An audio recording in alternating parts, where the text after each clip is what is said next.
5 seconds to go. Start.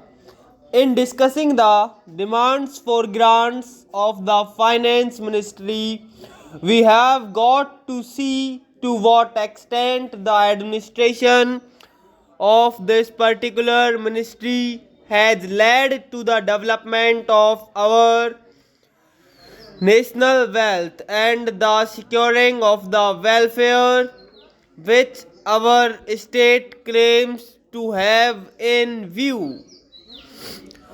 Madam, we must try to analyze very carefully the working of this particular ministry because it is not merely a department of the government, so to say, but it is the nerve center to the administration of the country.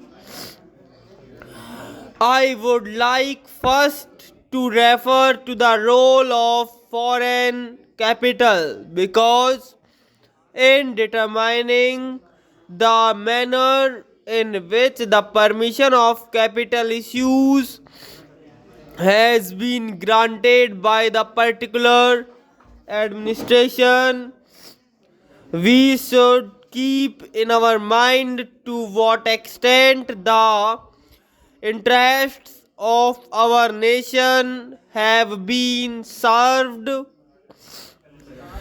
I fully endorse the statement which the previous speaker has made by the statement so far as repatriation of the investments made by foreigners and of profits are concerned.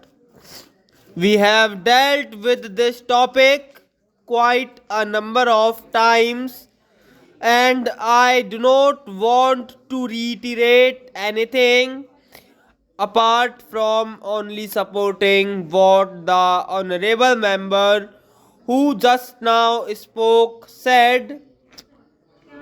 I would now like to deal with the investments of foreigners in India.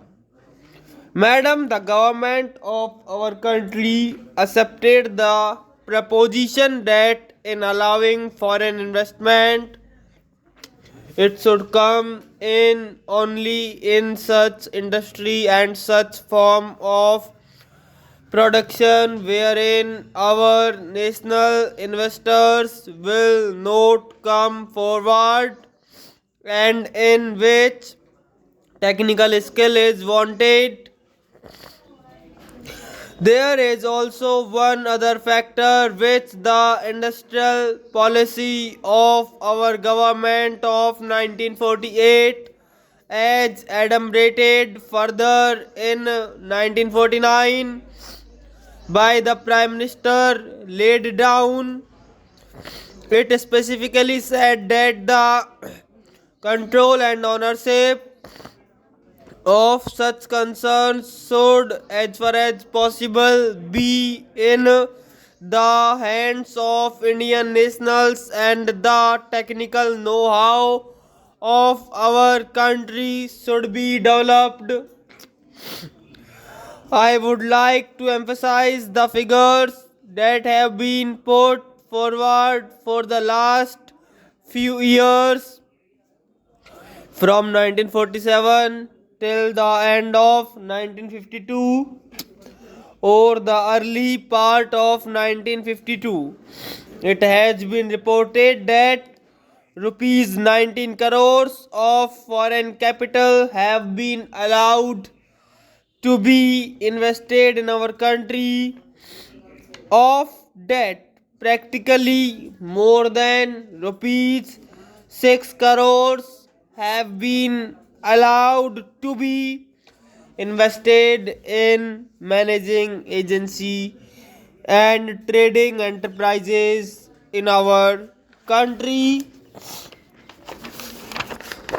So far as the government policy is concerned, we find that a sum of rupees 4 crores has been allowed to be invested this year. We do not know how it is to be used up.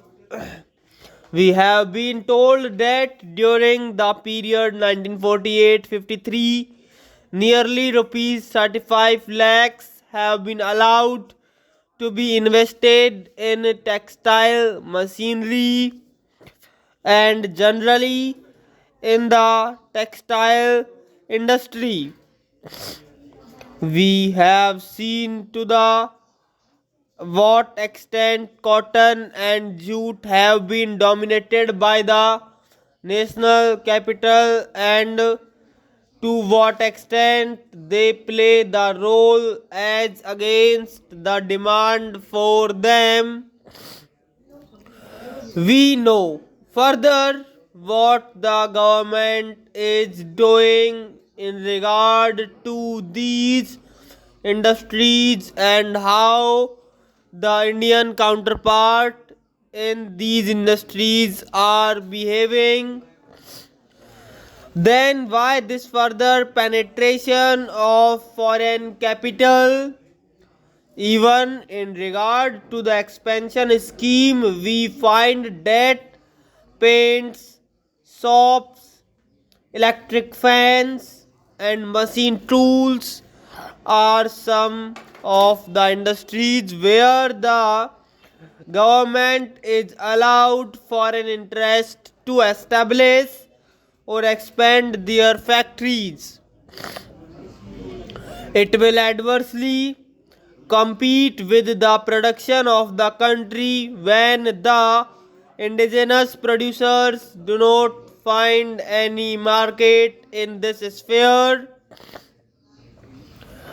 Therefore, we have got to see to what extent the capital issue has been regulated by this government and particularly by the finance department so that the national well-being of the country could be guaranteed. Then we have got to look into the fact as to how far the new industries are allowed to function. So far as the oil refineries are concerned, some of them have been established and some more are going to be established very soon. In the control of the administration, the Indians have no share. There are only preference shareholders and they have no voice in the management.